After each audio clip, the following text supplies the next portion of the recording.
Okay, so hello po. Ngayon po ay Saturday at kami pong mag-asawa ay papunta po kami ng Walmart para po sa aming grocery shopping. At ito na nga po, narito na po kami sa Walmart at mamimili lang po kami ng aming mga kakailanganin para po sa aming isang buong linggong pangangailangan. At siyempre po, every week po kapag namimili kami, lagi pong may mga prutas at saka vegetables po. At dahil ako po ay mahilig pong gumawa ng smoothies dahil yun lang po yung way ko para po talagang nakakapag-take po ako or nakakakain po ako ng mga fruits kapag po gumagawa ako ng smoothies. So, ayan po, yan po yung aking mga laging ginalagay sa aking smoothies. At syempre po, kailangan natin ng vegetables.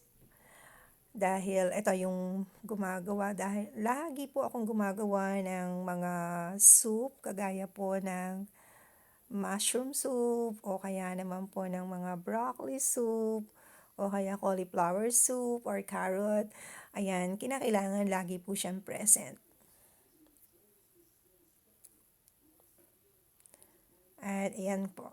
So, okay naman po yung mga price dito sa Walmart. Hindi naman po mahal. Kumbaga, okay lang naman. Sakto lang naman sa ating medyo tumataas na rin yung mga bilihin. Pero syempre, ganun talaga. At ayun, tipid-tipid lang din po kami.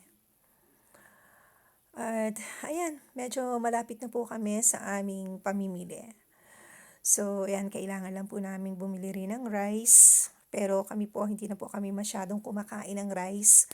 But of course, kinakailangan pa rin po namin na may rice. Hindi po talaga mawawala yan.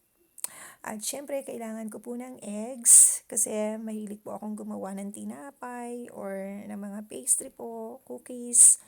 At yung aking eggs, importante po talaga sa akin yun. At syempre, yung milk po para sa aking smoothies. At dito rin po kami sumasalok o bumibili po talaga ng tubig dito sa Walmart.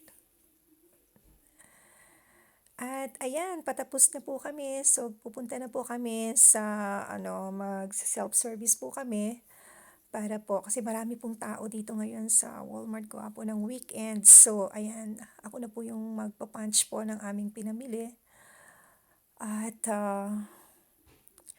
ayan, patapos na po kami ngayon at syempre, ganito po talaga yung buhay dito sa US. Ayan, kinakailangan matutunan na rin natin lahat yung mga ginagawa nila sa sobrang dami ng tao. So, mag-self-service ka na lang para mapadali na rin yung ating pamimili po.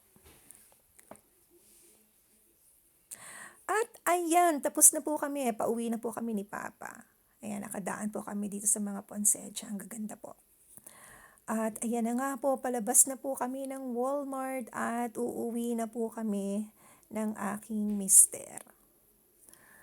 At ang ganda-ganda po talaga ng weather ngayon, hindi po siya malamig. Kaya ayan, okay na okay lang po talaga.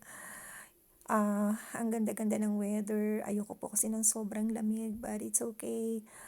At ayan, natapos na po kami. Finally, pauwi na po kami, Lord. Thank you so much po. At salamat po kung pinapanood niyo po itong vlog namin. Maraming pong salamat. Na-appreciate ko po. Sana po, kung bago pa lang po kayo dito, sana pa-subscribe naman po.